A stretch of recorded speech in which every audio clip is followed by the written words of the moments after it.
दोस्तों कहते हैं कि जो क्रोध है वो पाप का मूल है, क्योंकि ये हमेशा विनाश का कारण बनता है। जैसे हर सिक्के के दो पहलू होते हैं, इसके भी दो ही पहलू हैं। अगर हमारे सामने किसी के साथ अत्याचार हो रहा है, अन्याय हो रहा है या छल कपट हो रहा है और उसे देख के हमें गुस्सा आता है और वो गुस्सा हमें उसकी सहायता करने के लिए प्रेरित करता है, तो ये गुस्सा अच्छा है। वहीं दूसरी तरफ अगर इतना सब कुछ देखने के बावजूद भी हमें गुस्सा नहीं आता और हम शांत रहते हैं, तो ये हमारा शांत स्वभाव नहीं बल्कि हमारी कायरता कहलाएगी। इसीलिए गुस्सा कभी हमेशा बुरा हो ऐसा नहीं। अगर हम दूसरों के भलाई के लिए गुस्सा कर रहे हैं तो गुस्सा करना अच्छा है। अब ये सब हमारी क्रोध की ऊर्जा के उपयोग पर निर्भर करता है कि ये हमारा जो गुस्सा है वो पाप का मूल है या पुण्य का संस्थापक। इसी विचार के साथ धरती धोरारी में आपका बहुत बहुत स्वागत है।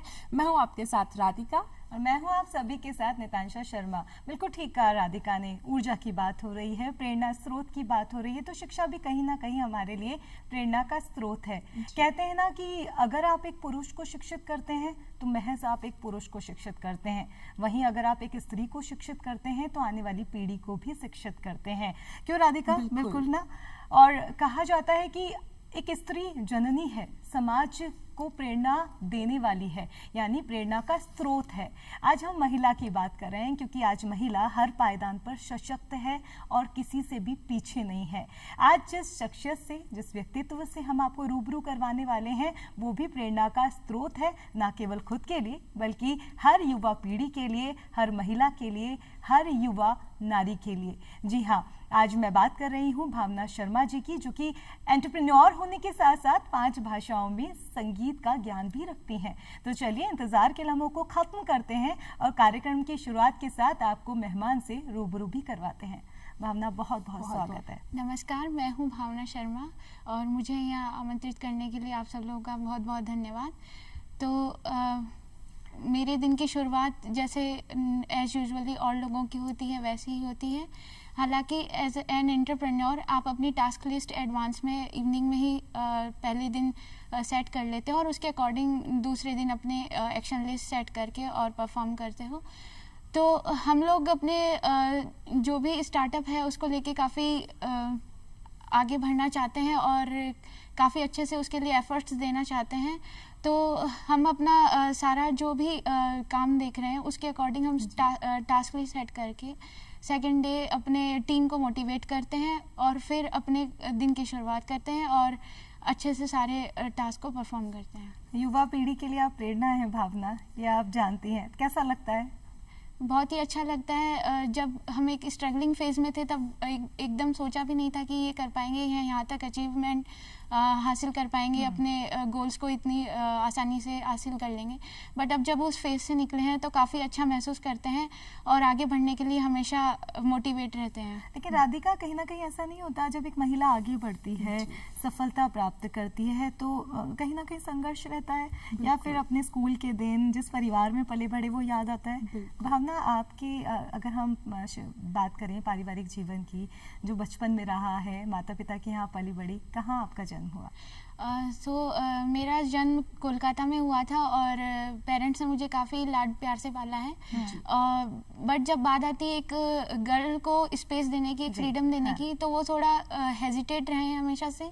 उन्हें इस बात का डर रहता था, दे वर वेरी अफ्रेड कि अगर हम बाहर निकलेंगे तो कैसे डे बाय डे और दुनिया के साथ कोलैबोरेट कर पाएंगे या उन चीज़ों को फेस कर पाएंगे या नहीं। तो उन्हें इस बात में कन्विंस करने में थोड़ी डिफ़िकल्टी हुई। बट जैसे जैसे उन्होंने देखा कि शी इज़ अचीविंग समथिंग, तो उन्होंने एक स्पेस दिया, एक सपोर्ट दिया कि हाँ तुम्हें आगे ये करना चाहिए। हाँ जी। और जैसे कि अभी बचपन का जिक्र चल रहा है, हम कहाँ पैदा हुए, तो जब भी हम बचपन की याद करते हैं तो सबसे पहले जहन में आती है हमारी वो शरारतें जो हम किया करते थे। बहुत मज़ा आता था भाई बहनों के साथ। तो क्या वो खास शरारतें रही? तो गाने का शौक़ मुझे बचपन से ही था और टीवी में काफ़ी सारे गाने सुनते थे, जो बच्चों के सॉन्ग्स आते थे उनको देख के उनकी मिमिक करना और उनको और ब्रदर सिस्टर्स को उनके अकॉर्डिंग छेड़ना और अलग अलग गानों के जैसे आप कहें कि खुद से पैरोडी बना के उनको टीज़ करना। तो ये काफ़ी मेरा शौक़ रहा था। और ब्रदर से मेरी अच्छी बनती थी, पर खींचातानी तो ब्रदर सिस्टर में होती है, तो उन्हें लगता था कि पेरेंट्स उनकी तरफ ज़्यादा हैं। हाँ। और मुझे लगता था पेरेंट्स हमेशा उन्हीं को ज़्यादा सपोर्ट कहीं ना करते कहीं हैं। अगर मैं गलत नहीं हूँ तो पापा की लाडली रही हैं आप? हाँ क्योंकि कहा जाता है कि बेटियां तो पापा हाँ, की हाँ। परी होती हैं, ऐसा कुछ कहा जाता था? हाँ, ऐसा कह सकते हैं, बट हाँ, ब्रदर भी काफ़ी मुझे इस बात पे सुनाते हैं कि नहीं मम्मी पापा तुम्हें ही ज़्यादा प्यार करते हैं। हाँ। लेकिन जैसे धीरे धीरे टाइम चेंजेस, तो अपने आप जब आप बड़े हो जाते हैं तो ऑब्वियसली पेरेंट्स आपको एक स्पेस दे देते हैं कि हाँ। अब तुम्हें ही सब कुछ करना है। हाँ। जी। और अभी हम अपने जो दर्शक हैं उनको भी थोड़ा कनेक्ट कर लेते हैं। दर्शकों, अगर आप हमें कॉल करना चाहते हैं, हम अपने विचार जो है इस मंच के माध्यम से रखना चाहते हैं हमारी जो गेस्ट है भावना जी से, तो आप हमें फ़ोन कर सकते हैं। हमारे फ़ोन नंबर है 0141270409 और एक और नंबर है 01412704999। इन दोनों नंबरों जैसे के कि माध्यम बचपन से की आप बात इस करें। कार्यक्रम से जुड़ सकते हैं। हाँ, और जैसे कि बचपन की बात चली, आपके जो फादर हैं गवर्नमेंट जॉब में रहे हैं और इस वजह से जो है वो ट्रांसफ़र भी बहुत जगह हुआ। हाँ। तो आपकी जो स्कूलिंग है बहुत वो जगह डिफरेंट पर हुई। डिफरेंट प्लेसेस तो पर हुई है। क्या चेंजेस आपको महसूस हुए? एक एडवांटेज भी होता है कि आपको हमेशा न्यू फेसेस देखने को नहीं हाँ, मिलते और नए फ्रेंड्स काफ़ी बनाने को मिलते हैं और काफ़ी सारे प्लेसेस एक्सप्लोर आउट करने को मिलता है।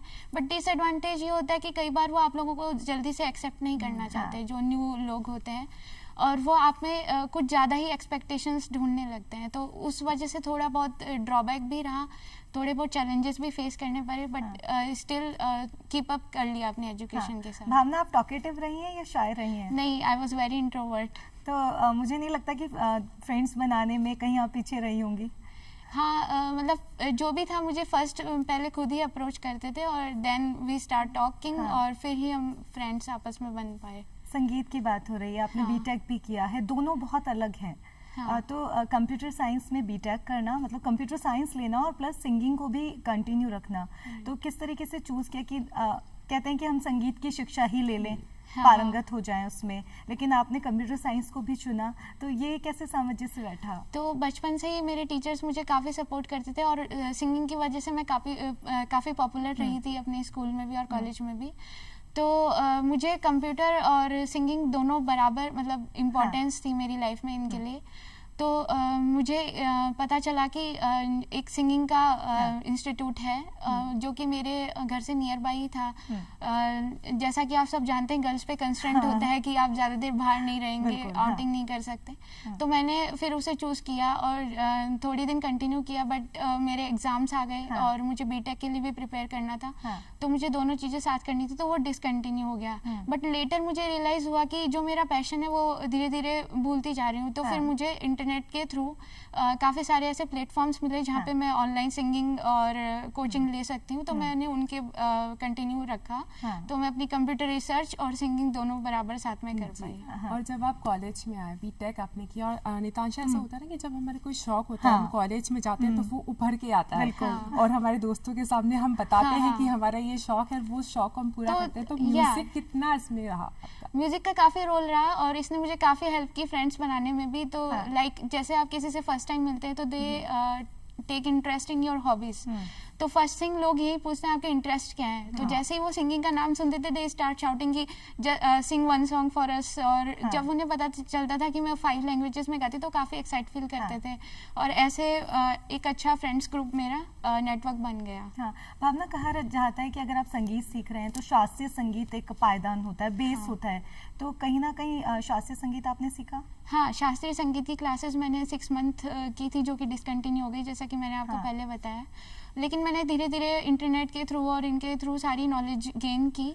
और ये एकदम सही है कि हमारा जो भारतीय संगीत है वो हर एक चीज़ की फाउंडेशन है। तो जैसे अगर वेस्टर्न में भी देखें तो हमारे काफ़ी टोन्स आपको सिमिलर मिलेंगे, और जो भी राग और इन सब की बात करते हैं, विदाउट इसके अगर आप सिंगिंग में जाना चाहते हो तो आपका कोई वजूद नहीं होता। क्योंकि कहीं ना कहीं वो आपको सिखाते हैं कि कहाँ आपको स्केल हाई लेना है, कहाँ लो जाना है। तो that's the most primary thing we should कि आपको पहले सीख लेना चाहिए। लेकिन भारतीय संगीत तो ठीक है, एक अलग बात है, लेकिन अन्य 4 भाषाओं में रशियन, कोरियन, ये कैसे इंटरेस्ट आया? तो धीरे धीरे जैसे प्लेटफॉर्म से पता चला कि ये भी होता है, और जैसे मैंने उनके वीडियोस देखे तो मुझे काफ़ी एन्चेंटिंग लगा। तो धीरे धीरे उनमें इंटरेस्ट बनता गया। जब उनके आर्टिस्ट के बारे में जाना और उनकी क्रिएटिविटी देखी कि Indian singing is much better, but जब उनकी क्रिएटिविटी की बात आई तो यहाँ पे लोग थोड़ा लैक करते हैं, बिकॉज हम वही पुरानी ट्यून्स और उस पर चलते रहते हैं, बट वो पुराने को लेके नए के साथ कोलैबोरेट करके कुछ न्यू इंट्रोड्यूस करते हैं वर्ल्ड को, जो कि अट्रैक्ट करता है यूथ को मोस्टली। तो वो मुझे काफ़ी अट्रैक्टिव लगा और धीरे धीरे मुझे इसमें इंटरेस्ट आने लगा और मैंने उनको सीखने के लिए प्रिपेयर किया। कुछ कॉलेज में कंपटीशन होते हैं, है ना राधिका, तो हम सोचते हैं कि हम भी बढ़ चढ़कर भाग लें, लेकिन कुछ अलग सा करें। तो वहाँ जब स्टेज पर आपको गाने का मौका मिला? हाँ, काफ़ी बार मुझे मौका मिला। इवन मेरे टीचर्स भी मुझे सपोर्ट करते थे कि you are such an inspiration, कि आपको आगे जाना चाहिए, यू विल विन श्योरली। उनको कॉन्फिडेंस था मेरे ऊपर काफ़ी। तो जैसा कि आप सब जानते हैं कि थीम बेस्ड और सारे जो होते हैं शोज, तो उसमें अगर आप कुछ नया करते हैं, क्रिएटिव करते हैं, तो ऑफकोर्स आप कुछ अलग इंट्रोड्यूस करें, डिफरेंट है क्राउड से। तो मैंने ऐसे वेस्टर्न्स और इनको कंबाइन करके और अलग वो प्रेजेंट किया। लेकिन भावना कहते हैं कि अगर पुराने लम्हों को जीने का मौका मिले तो उस मौके को छोड़ना नहीं चाहिए। तो मुझे लगता है स्टेज पर जो गाया तो क्यों ना अभी सुन लिया जाए। बिल्कुल, श्योर। तो पहले मैं आप लोगों को हिंदी गाना सुनाना चाहूंगी। तो गा गा रे गा गा रे गा रे गा म गा रे रे सा रे सनी सनी, गा गा गा रे गा म पानी धानी धानी धा प म गा रे म गा गा रे गा गा म गा रे सा रे सनी सनी, गा म पानी धानी धानी धानी धा प म गा सा सनी धा प म गा रे म गा। गूंजी सी है सारी फिजा जैसे बजती हो शहनाइयाँ, लहराती है महकी हवा, गुनगुनाती है तन्हाइयाँ, सब गाते हैं सब ही मदहोश है, हम तुम क्यों खामोश है। तो यहाँ से थोड़ा वेस्टर्न का कोना बज जाता है। Heart beats fast, colors and promises, how to be brave, how can I love when I'm afraid to fall, but watching you stand alone, all of my doubt suddenly goes away somehow, साज़े दिल छेड़ो ना, चुप हो क्यों, गाओ ना, आओ ना, आओ ना, आओ ना, क्या बात है, बहुत ही खूबसूरत है। तो अगर मैं नितांशा बात करें, हम आपने 6 महीने की जो है ट्रेनिंग ली, उसके बाद आपने इंटरनेट से सीखा।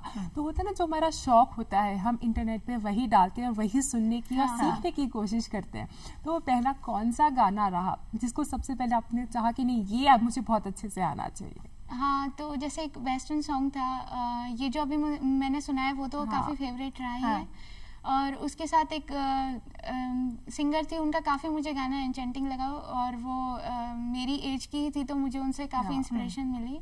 And she has the same birth date, because मेरा भी 22 जुलाई था और उनका भी वही, तो मुझे लगा मुझे इन जैसा बनना ही है। तो I started practicing her songs. तो उनका सॉन्ग था जो कि पहला मुझे काफ़ी कैची लगा था, दैट वाज फ्रॉम डिज्नीज मूवी, जो कि बच्चे लोग काफ़ी बचपन में देखना पसंद करते थे जब तो वो गाना मैंने काफ़ी प्रैक्टिस किया। तो वो गाना कुछ इस तरीके से था।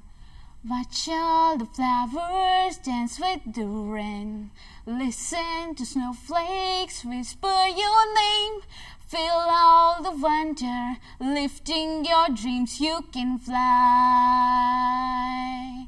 fly to who you are, climb upon the stars, you believe when you find your wings, fly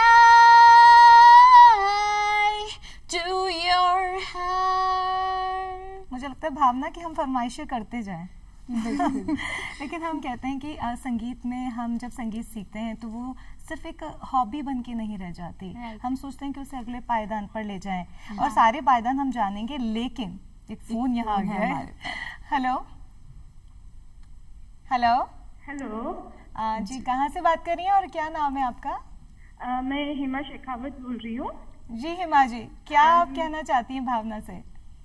Bhavna, I love you and you are the most intelligent person I ever met. हाँ, And you are my Thank you so best much. friend. And you're the most talented girl. And be confident and be strong. What you are doing, and you will rock the stage. And you will become a very good entrepreneur one day. I'm proud of you, my love, my best friend. बहुत सारी blessings आ रही है यहाँ पर। Thank कुछ you कहना very चाहेंगी much. Bhavna? Yeah, she was my best friend from college days. So she is my true strength. और उसने मुझे काफ़ी सपोर्ट किया है यहाँ तक आने के लिए। हाँ। हेमा जी, बेस्ट फ्रेंड की यहाँ बात हो रही है, तो कहीं कॉलेज डेज याद आते हैं? कुछ शरारत, कुछ मोमेंट आप शेयर करना चाहें या कोई फरमाइश करना चाहती हैं? मोमेंट्स है हमारी लाइफ के। लाइक हम लोग इंजीनियरिंग गर्ल्स हैं, हाँ। राइट? इंजीनियरिंग गर्ल हमने बीटेक आरसीडब्ल्यू से किया है। हाँ। तो हमारे कॉलेज डेज में हम लोग जब बहुत ज्यादा बंक किया करते थे, हाँ। लाइक हमने बहुत ज्यादा सिंसियर, बहुत ज्यादा पढ़ाकू, इवन बहुत ज्यादा टैलेंटेड गर्ल थी। हम लोग हमेशा बंक करके हमारे कॉलेज की कैंटीन या गार्डन में बैठ के भावना का सॉन्ग सुना करते थे और खूब सारी शरारत करते लेकिन थे। हेमा जी, कहा जाता है कि सिर्फ लड़कों के का ही ग्रुप नहीं होता, लड़कियों की भी अपनी एक गैंग होती है। तो कोई एक बहुत गाना बड़ी जो गैंग गैंग होती मिलकर है। गाती थी और हम चाहेंगे कि वो यादें तरोताजा हो जाए भावना जी के जरिए। हाँ जी। कोई एक भावना का सॉन्ग? फर्स्ट सॉन्ग जो मैंने सुना था, हाँ। That was Justin Bieber, baby. अरे वाह, तो क्यों ना उन यादों को ताजा कर लिया जाए। भावना जी, बेबी सॉन्ग। हाँ. You know you love me, I know you care. Just shout whenever, and I'll be there. You want my love, you want my heart, and we will never, ever, ever be apart. Away an item, God quit playing. We're just friends. What are you saying? Say there's another look by me in my eyes, like you're the first love I met the first time, and I was like, baby, baby, baby, oh, like baby, baby, baby, no, like baby, baby, baby, oh, thought you'd always be mine, mine. बहुत बहुत खूबसूरत। और हिमा जी, यहाँ जुड़ने के लिए और बहुत सारी ब्लेसिंग्स देने के लिए बहुत बहुत शुक्रिया। महज संगीत की शिक्षा के बाद उसे कंटिन्यू रखा खुद के लेवल पर। हाँ। तो कहीं ना कहीं ये नहीं लगा कि मुझे और कंपटीशन में पार्टिसिपेट करना चाहिए या रियलिटी शोज में जाना चाहिए? क्योंकि अगर मैं दूरदर्शन की बात करूँ, उससे नाता आपका बहुत पुराना है। Right. ऑल इंडिया रेडियो से आप जुड़ी रही हैं, DD1 से आप जुड़ी रही हैं, यूथ आइकन रही हैं। हाँ। तो कहीं नहीं लगा कि मुझे संगीत को और आगे ले जाना चाहिए? हाँ, ऐसा काफ़ी बार मुझे फील हुआ और मैंने इंडियन आइडल्स और द स्टेज जैसे शोज़ में भी पार्टिसिपेट करने की काफ़ी ट्राई किया। हाँ। तो जब मेरा फर्स्ट ऑडिशन था तो I was rejected by them because उसके काफ़ी रीजंस रहे होंगे। Maybe I was very nervous to perform in front of them, और जो भी था स्टेज शो से। बट मैंने आई वॉज वेरी मोटिवेटेड कि मैंने ठान लिया कि रिजेक्शन इज़ जस्ट रीडायरेक्शन। तो मैंने सोचा क्यों ना अपने लेवल पे इसको आगे बढ़ाया जाए, और फिर मैंने इंटरनेट के थ्रू अपने सोशल मीडिया पे वीडियोस बनाना शुरू किए। उससे धीरे धीरे मेरे फॉलोअर्स हुए, उन्होंने काफ़ी एनकरेज किया मुझे। हाँ। कि your voice is very sweet, और डेली मुझे उनके स्वीट कमेंट्स और अच्छी ब्लेसिंग्स मिलने लगी, जिनसे मुझे काफ़ी स्ट्रेंथ मिली कि मुझे इसको आगे कीप अप करना चाहिए। और इसी की वजह है नितांशा कि आपने जो है प्लेबैक सिंगिंग भी की और एक मूवी के लिए आपने की जो कि हमारे आर्मी पे बेस है, हाँ। फौजी के ऊपर। तो वो कौन सा जो गाना रहा? वो मर्दानी का रीमेक बनाया था हम लोगों ने, और उसके कंपोजर रहे थे जो हमारे प्रोड्यूसर थे। तो वो काफ़ी उसको लेके मोटिवेटेड थे कि उन्हें मेरी आवाज़ में उसको आगे बढ़ाना है, और मतलब मेरे वोकल्स उन्हें देने और वो हैं। क्या सॉन्ग रहा? वो मर्दानी सॉन्ग रहा था जो हम पोयम पढ़ते हैं झांसी की रानी के लिए, वो वही था। बस उसको न्यू ट्यून में उन्होंने इंट्रोड्यूस क्यों ना किया उस था। न्यू ट्यून को सुन लिया जाए उस रिदम के साथ। वो मुझे अभी थोड़ा बहुत याद नहीं है, जस्ट कुछ फ्यू वर्ड्स मुझे याद है। लेकिन भावना, अगर हम भारतीय संगीत की बात करें तो हम लता मंगेशकर जी को सुनते हैं, आशा भोसले जी को सुनते हैं, बहुत बड़े ज्ञानी हैं जो संगीत के लिए पारंगत है। तो कहीं ना कहीं ये नहीं लगा कि मुझे उनके गीतों गीतों को भी सुनना चाहिए या ओल्ड सॉन्ग से आपको प्यार रहा है? हाँ, काफ़ी अच्छे लगे मुझे ओल्ड सॉन्ग्स।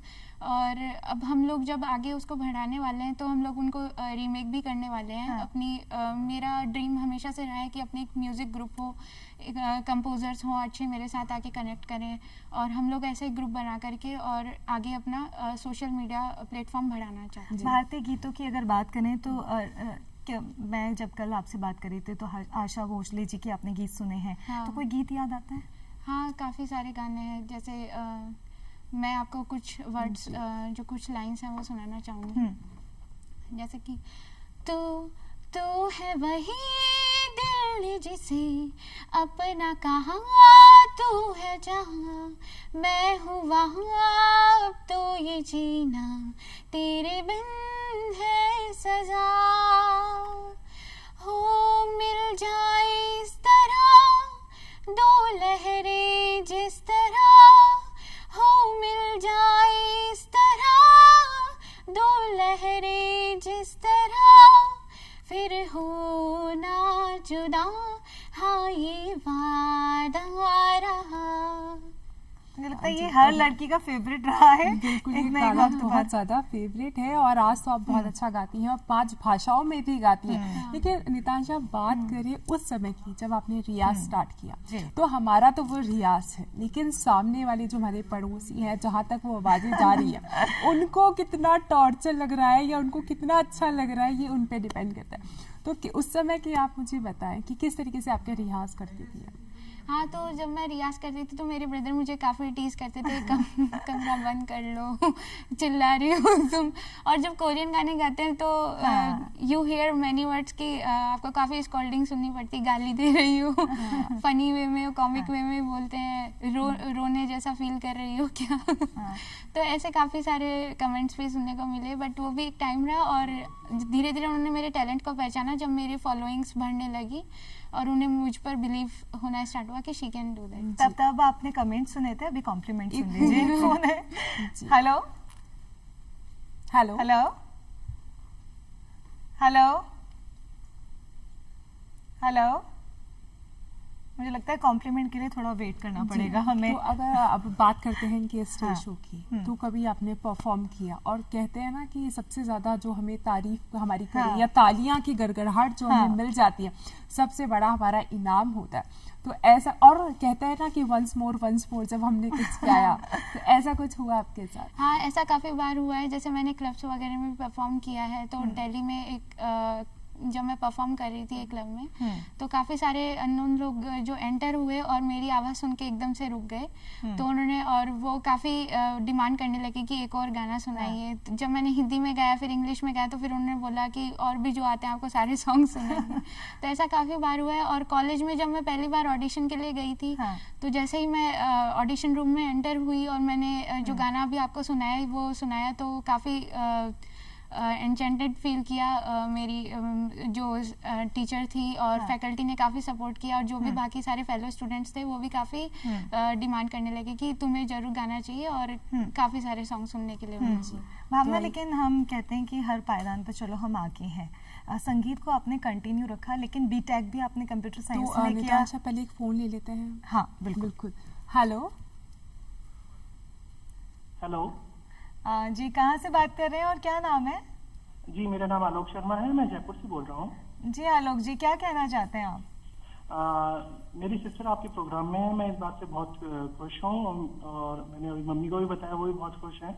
लेकिन आलोक जी, कुछ मिनट पहले जब हम बात कर रहे थे तो बहुत सारी शिकायतें आ रही थी कि आप बहुत कमेंट करते थे जब ये रियाज करती थी, क्या कहेंगे इस बारे में? देखिए, स्टार्टिंग में ऐसा होता है कि आपको लगता है कि आप अपने करियर पे ध्यान नहीं दे करके ऐसी चीजों में ध्यान दे रहे हैं जहाँ पे संघर्ष बहुत ज्यादा है। हाँ। और उसमें सफलता भी आपको पता नहीं मिल सकती है या नहीं मिल सकती है, ऐसी चीजें होती है। हाँ। तो घर वालों को थोड़ा ये रहता है कि हाँ नहीं, हम अपने बच्चों के लिए या अपने छोटे भाई बहनों के लिए वो करें जो उनके लिए ज्यादा बेहतर है। हर एक पेरेंट की ये सोच होती है, हर एक गार्जियन की ये सोच होती है। तो उस हिसाब से सोच करके हम इसको थोड़ा रोकते टोकते थे कि लेकिन आलोक जी, ऐसा होता है घर में अगर कोई सिंगर है तो सुबह शाम फरमाइशें होती हैं, ऐसा कुछ रहा? बिल्कुल। हाँ, ये तो अब रहता ही है। जैसे कोई भी प्रोग्राम होता है घर के अंदर, हाँ। या फैमिली वाले जब भी साथ में होते हैं, तो सबकी फरमाइश यही होती है कि भावना कुछ गा के सुनाएगी। तो अभी कुछ फिलहाल कोई फरमाइश करना चाहते हैं आप? अभी फिलहाल कोई आशा जी का कोई अच्छा सा गाना सुना दें। देखिए कमेंट मारते थे, अभी कॉम्प्लीमेंट के साथ गाना सुनाना। हाँ, तो मैं श्रेया घोषाल का एक गाना सुनाना हाँ चाहूँगा। बिल्कुल। तू आता है सीने में जब जब सांसें भरती हूँ, तेरे दिल की गलियों से मैं हर रोज गुजरती हूँ।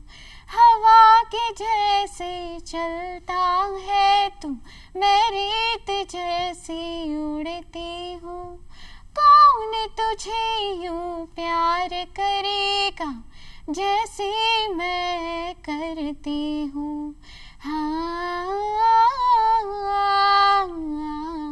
हाँ, मेरी नजर का सफर तुझ पे ही आके रुके, कहने को बाकी है क्या, कहना था जो कह चुके। मेरी निगाहें है तेरी निगाहों पे, तुझे खबर क्या बेखबर। मैं खुद से ही छुप छुप कर तेरी बातें करती हूँ। कौन तुझे यूं प्यार करेगा जैसे मैं करती हूँ। भावना, हम कहते हैं कि जब हमें हमारे घर वाले हमें बुरा कहते हैं तो सबसे ज़्यादा दुख होता है। हाँ। लेकिन अगर हमारे घर वाले हमारे लिए सबसे अच्छा कहते हैं तो बहुत ज़्यादा खुशी होती है। ऐसे समाज में अगर कोई और कहे तो ज़्यादा खुशी नहीं होती, मतलब होती है लेकिन उतनी नहीं होती। हाँ, हाँ। अभी भाई की तरफ से बहुत अच्छे कॉम्प्लीमेंट आए, क्या कहना चाहेंगी? हाँ, तो वो सबसे बड़े क्रिटिक रहे हैं और उन्हें हर चीज़ में कमी नजर आती है। तो ये मेरे लिए काफ़ी एक अच्छा बहुत अच्छा सुनहरा पल है जिसमें मुझे उन्होंने कॉम्प्लीमेंट किया। हाँ। ऐसा काफ़ी कम बार होता है हाँ। यूजुअली। हाँ। तो बस ऐसे ही हम लोगों की खींचातानी चलती रहती है। और जैसा कि हम बिजनेस भी साथ में कर रहे हैं तो काफ़ी सारे प्रॉब्लम्स भी होते हैं, कई बार एक दूसरे के ऊपर ब्लेमिंग्स भी जाती हैं। हाँ। बट स्टिल भी मैनेज कि हाँ, एक दूसरे को सपोर्ट करके हम उस चीज़ उस फेज को पार करके और सारी चीज़ें रिजॉल्व कर मुझे लगता है फैमिली से बड़ा कोई सपोर्ट नहीं हो सकता है, क्यों बिल्कुल। और राधिका? जो भाई बहनों का प्यार होता है ना, वो बहुत होता है। लड़ते भी बहुत हैं तो प्यार भी बहुत करते आलोक हैं जी, उसके मुझे प्रति। लगता है इस गाने में कोई शिकायत नहीं रही होगी आपको। जी आया, शुक्रिया आप यहाँ जुड़े। और अगर हम भावना जी बात करते हैं, आप 5 भाषाओं में गाते हैं, लेकिन जो ज्यादातर जो हमारे व्यूअर्स हैं जो सुनना पसंद करते हैं वो हिंदी में सुनना पसंद करते हैं, है ना? हाँ। तो किस तरीके से आप उनको और भाषाओं में कनेक्ट कर पाती हैं सुनने के लिए? तो ऐसा होता है कि जब जैसे कुछ फ्यूज़न टाइप की म्यूज़िक वो सुनते हैं या कुछ कैची ट्यून्स होती हैं तो काफ़ी लोगों को आजकल नई नई चीज़ों का काफ़ी शौक है, तो वो नया सुनने को काफ़ी उत्सुक रहते हैं। तो जैसे हम लोग इंग्लिश को या कोरियन को और हिंदी को मिक्स करके कोलैब करते हैं तो वो व्यूअर्स को काफ़ी अट्रैक्ट करते हैं। तो रशियन, 5 कोरियन भाषाओं के एंड जो भारतीय गाने हैं ना, संगीत, ये वो 3 जरूर भाषा सुनना है। इसके चाहिए। अलावा 2 रशियन, कोरियन एंड भारतीय संगीत, इसके अलावा अन्य 2 भाषा। जापानीज, कोरियन और हिंदी, इंग्लिश और बंगाली। अरे वाह, मतलब हाँ। बंगाली में भी आप गाती हाँ, हैं। 2 लाइन किसी बंगाली गीत की आप सुनाना हाँ, तो चाहेंगे? आपने एक बहुत पॉपुलर गाना सुना होगा सुनो ना संगे हाँ। मारवाड़, उसका बंगाली वर्जन में हाँ। आपको सुनाती हूँ। के करे तो के बोलबो তুই কে আমার আয়না সাথে চলবো সব বারবার মনের আশকারাতে তোর কাছিলাম হারিয়ে গেলাম কি করে তোকে বলবো তুই কে আমার। बहुत खूबसूरत। लेकिन भावना, मैं कुछ वक्त पहले पूछना चाह रही थी आपसे कि संगीत तो आपकी रुचि रही, उसे आपने प्रोफेशनली भी सीख रही हैं आप और कंटिन्यू है उस जगह, लेकिन कंप्यूटर साइंस में आपकी रुचि रही, बीटेक आपने किया, खुद की अपनी कंपनी है ऑर्गेनिक फूड की, साथ ही साथ अब स्टार्टअप स्किल इंडिया के लिए भी वर्क कर रही हैं। हाँ। तो ये मोटिवेशन कैसे मिला? तो ये मोटिवेशन मुझे बचपन से ही था क्योंकि मेरे कंप्यूटर फेवरेट सब्जेक्ट रहा था और इसमें मुझे हाईएस्ट मार्क आते थे। हाँ। और टीचर्स भी मुझे काफ़ी सपोर्ट करते थे। तो धीरे धीरे मुझे पता चला इंजीनियरिंग के बारे में, जब 11th में काउंसलिंग्स वगैरह होती कि आप आगे क्या बनना हाँ। चाहते हैं, तो वहाँ पे IITs और इन सब के बारे में इंट्रोड्यूस करवाया गया। हाँ। हालांकि मैं IIT नहीं परस्यू कर पाई, but still I did B Tech. और तब मुझे पता चला कि कंप्यूटर साइंस को कंटिन्यू करके बीटेक स्ट्रीम में और आप आगे एंटरप्रेन्योर भी बन सकते हैं, अच्छी कंपनीज में भी आपको प्लेसमेंट मिल सकता है, तो ऐसे मुझे गाइडेंस मिली। तो कंप्यूटर से मेरा बचपन से ही काफ़ी कनेक्शन रहा है और मुझे इसमें काफ़ी अच्छे नए एक्सपेरिमेंट्स और नई नई चीज़ें, नए नए फीचर्स सीखना काफ़ी पसंद था। धीरे धीरे वो बढ़ता गया और मैंने प्रोग्रामिंग लैंग्वेजेस सीखना स्टार्ट किया, C++, जावा, और ये सब में मेरा काफ़ी इंटरेस्ट रहा। फिर इसको मैंने अपना कोर बना लिया और धीरे धीरे इसमें प्रोग्रामिंग करके नए सिस्टम्स बनाए, IT सॉल्यूशंस डेवलप किए, क्लाइंट्स और वर्ल्ड वाइड क्लाइंट्स को सर्विस प्रोवाइड की, और धीरे धीरे अपने स्टार्टअप को बूम। फिर पता चला कि मोदी गवर्नमेंट आने के बाद कि वो स्टार्टअप्स को इतना सपोर्ट कर रहे हैं और स्टार्टअप इंडिया, स्किल इंडिया के थ्रू स्टार्टअप्स और वुमेन एंटरप्रेन्योर्स को काफ़ी आगे बढ़ने के लिए प्रेरित किया जा रहा है। तो मैंने वहाँ पोर्टल पे अप्लाई किया। धीरे धीरे फिर मैंने अपनी प्रोजेक्ट रिपोर्ट, अपने सॉल्यूशंस इंट्रोड्यूस किए। वहाँ पे उन्होंने फिर मुझे इंक्यूबेशन प्रोवाइड किया, मेरे रिपोर्ट्स एनालाइज किए, प्रेजेंटेशन वगैरह लिया। तो उन्हें मैंने अपना सारा जो भी इंट्रोडक्शन दिया, क्या सिस्टम है, और सारा डिटेल वाइज उनको एक्सप्लेन किया। देन उनको इसमें इंटरेस्टिंग लगा और उन्होंने इसे अप्रूव किया। भावना कहते हैं ख्वाहिशें पूरी करने की कोई उम्र नहीं होती, और छोटी उम्र में पूरी हो जाए तो उससे बड़ी मुराद कोई नहीं होती, और ऊपर वाले की मेहर होती है। और नितांशा, कभी ऐसा भी हुआ है, मतलब ये जानना चाहूँगी, आप बहुत छोटी सी एज लगती है, आपकी देख कर लगता है कि हाँ छोटी सी हैं, और इतनी बड़ी टीम को संभालना, उनसे काम करवाना कितना मुश्किल रहता है? तो ये काफ़ी टायरसम जॉब है, बिकॉज कई बार वो आपको एज में छोटा देख के आपकी बातों को रेस्पेक्ट भी नहीं करते हैं। कि कई बार अगर आपसे सीनियर होते हैं और अगर आपसे पोस्ट वाइज जूनियर हैं तो आपकी बातों की रेस्पेक्ट नहीं करते हैं। बट धीरे धीरे अगर आप उनके साथ खुद फ्रेंडली होने लगते हो, फैमिलियर फील करवाते हो, उनको अच्छा इन्वायरमेंट देते हो, तो they start to respect you, और वो आपकी बातों पे कन्विंस होने लगते हैं और उनको फॉलो करके और फिर आपके साथ आगे बढ़ने को सपोर्ट करते हैं। ऑर्गेनिक फूड के लिए आप वर्क कर रही हैं, इसके बारे में बताएं। तो हमारी एप्लीकेशन है जिसका नाम है सब फूड। ये एक वेबसाइट और पोर्टल मोबाइल एप्लीकेशन बहुत है। तो इसमें हम लोगों को सर्टिफाइड ऑर्गेनिक और जो प्योर हेल्दी डाइट्स है वो प्रोवाइड कर रहे हैं। तो इसके थ्रू हम एनवायरनमेंट को भी एम्पावर कर रहे हैं, प्लस हम फार्मर्स के उत्थान के लिए भी काम कर रहे हैं। तो इसमें हम फार्मर्स को जो कि ऑर्गेनिक खेती करते हैं, और कई बार ऐसा होता है कि फार्मर्स काफ़ी डिसअपॉइंट हो जाते हैं कि उनकी फसल इतनी हुई, प्रोडक्शन नहीं हो पा रहा है, या फिर वो केमिकल फर्टिलाइजर्स यूज़ नहीं कर रहे हैं अगर तो, और अगर ऑर्गेनिक में जा रहे हैं तो उन्हें इतने यूजर्स नहीं मिल पा रहे। तो उसी गैप को कम करने के लिए हमने एक पोर्टल डेवलप किया है जो कि यूजर्स को प्योर ऑर्गेनिक डाइट प्रोवाइड करेगा। टीम मैनेजमेंट की बात की राधिका ने, जैसे कि सीनियर आपको नहीं सुनते हैं क्योंकि आप जूनियर हैं। फैमिली सपोर्ट कैसा रहा इन सब कामों को लेकर? फैमिली पहले थोड़ी बहुत काफ़ी उन्होंने डिसएग्री किया कि नहीं आप इसको आगे लेके नहीं जा सकते because you are a girl, लोग आपकी बात नहीं सुनेंगे। बट धीरे धीरे उनको बिलीव होना शुरू हुआ। जब मैंने उन्हें कन्विंस किया, उन्हें चीज़ें हैपन होने लगी, उन्हें दिखने लगा कि हाँ इसमें कहीं ना कहीं फेथ उन्होंने रखा कि हाँ कुछ हो सकता है। तो धीरे धीरे जब अचीवमेंट्स होने लगे तो दे स्टार्ट टू बिलीव कि हाँ वी कैन डू दैट। तो अभी वो मुझे काफ़ी सपोर्ट करते हैं और मेरे काम से काफ़ी खुश हैं। और फैमिली का सपोर्ट तो है, और साथ ही कहते हैं कि जो हमारी हॉबीज़ हैं वो हमें हमेशा आगे बढ़ने के लिए प्रेरित करती है। और आपकी जो हॉबीज़ बहुत अच्छी है, फोटोग्राफी है, आपको घूमना पसंद है, और साथ ही फिट रहना भी पसंद है। तो किस तरीके से आपके लिए टाइम निकालते हैं? अभी तो मैं फिटनेस को टाइम नहीं दे पा रही हूँ बिकॉज मेरा पूरा टाइम जो है अपनी स्टार्टअप को डिवोट कर रही हूँ। बट मैं मॉर्निंग में वर्कआउट करती हूँ 1 आवर, और इवनिंग में भी कभी कभी टाइम निकाल के थोड़ा रनिंग पे पार्क्स में जाया करती हूँ।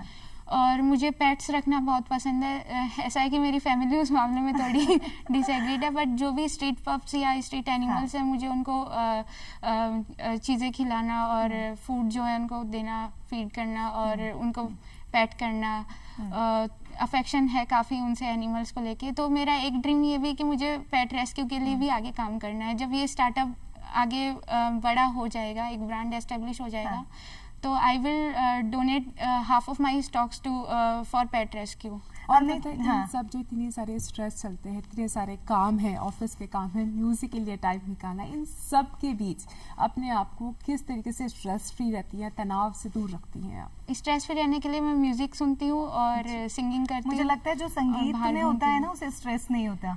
नहीं, मुझे काफ़ी स्ट्रेस होता है। देखिए भावना, इतने सारी सफलता के पायदान है, हम नहीं चाहते कि कोई भी पायदान दर्शक ना जान पाए। फर्स्ट विनर रही आप RCW में इंटर कॉलेज फेस्टिवल में। हाँ। उसके बारे में बताएं।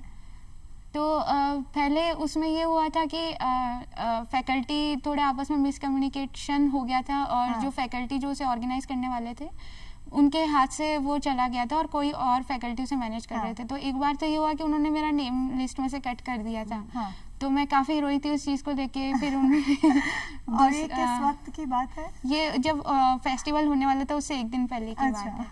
दूसरे दिन मुझे लगा नहीं था कि मेरा कुछ हाँ। होगा स्टेज पे प्रोग्राम वगैरह, कुछ हाँ। स्केजुअल नहीं हुआ था। हम्म। फिर मेरे जो फेलो स्टूडेंट्स थे और जो सीनियर्स थे उन्हें काफ़ी कन्विंस किया कि फिर उन्होंने लिस्ट में मेरा नाम रखा। हाँ। और फिर मैंने उसे परफॉर्म किया। हाँ। जी। और बात करें आपने यूथ आइकन और टैलेंट के लिए जो है आपने कंपोज किया। हाँ। और वो आकाशवाणी की हम बात करें हाँ। या दूरदर्शन की हम बात करें, उस पे क्या, तो उसके बारे में आप बताएं। तो उस दिन भी काफ़ी सारे स्ट्रगल्स रहे, जैसे कि स्टार्टअप का काम भी मैनेज करना हाँ। था और फिर वहाँ भी बहुत सारा रश था और वहाँ भी अपना टाइम देना था। तो वो मैंने रात को ही प्रिपेयर किया सॉन्ग और एक ही रात में सारा दिमाग लगा के सारे रिदम वगैरह सोच करके, लिरिक्स वगैरह सोच के वहाँ सारा कंपोज किया और मॉर्निंग में उसे जाके परफॉर्म कुछ किया। याद है वो गाना? हाँ, थोड़ा बहुत याद है। सुनाना चाहेंगी? हाँ, श्योर।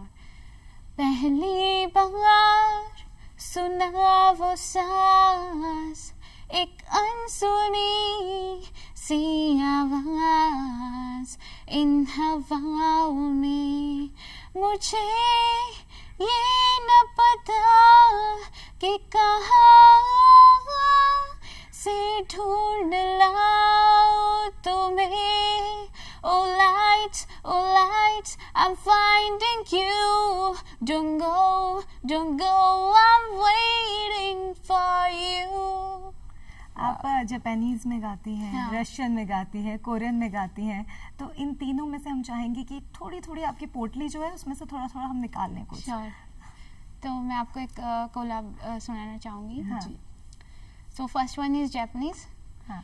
震えている私の手に初めて君が触れた正しい気持ち温かさにやっと気づいたんだ閉ざした窓を開ければ新しい風が吹いた笑って泣いて君と出会えて見える世界は輝き出したいひまわり揺れる太陽の北間私のまま開ける君を बहुत खूबसूरत। अब मैं आपको कोरियन गाना हाँ। सुनाती हूँ। It's a beautiful life 난 너의 곁에 있을게 It's a beautiful life 너에 뒤에 서 있을게 It's a beautiful life 하늘 아래 너와 있다면 잠시 순간만으로도 좋아 It's a beautiful life, beautiful day 미치도록 내 사랑에서도 나 Beautiful life, beautiful day 내 곁에서 머물러줘 Beautiful my love Beautiful you are Ooh, It's a beautiful life. बहुत खूबसूरत। भावना, कुछ और रह गया है अभी करना जीवन में, या क्या करना चाहती हैं? अभी बहुत सारे काम बाकी हैं, जैसे कि सिंगिंग को गोल को ही आगे बढ़ाना है, खुद की एक म्यूजिक एजेंसी बनानी है, अच्छे लोगों को कनेक्ट करना है, अच्छे सिंगर्स को आगे एक नया प्लेटफॉर्म देना है, ऑर्गेनिक फूड के लिए लोगों को इन्वॉल्व करना है, उनको काफ़ी हेल्थ कॉन्शियस और डाइट के प्रति अवेयर करना है, और काफ़ी सारी चीज़ें जो करनी है, और पेट रेस्क्यू का जैसे मैंने आपको बताया, ये तो काफ़ी सारे ड्रीम्स हैं जिनको फॉलो करते हुए आगे अचीवमेंट्स करने हैं। भावना, आप धरती धरारी के मंच पर आई, आपको बहुत बहुत शुक्रिया।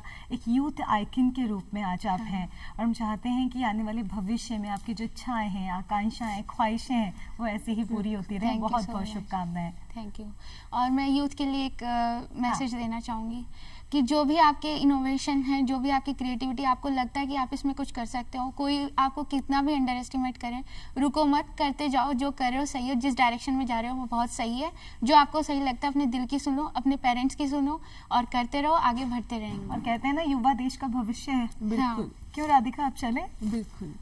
तो दोस्तों, समय हो गया है आपसे विदा लेने का। अगले किसी अंक में फिर आपसे मुलाकात होगी, तब तक के लिए इजाज़त दीजिए राधिका को, और इजाज़त दीजिए नितांशा शर्मा को, और देखते रहिए दूरदर्शन राजस्थान। नमस्कार।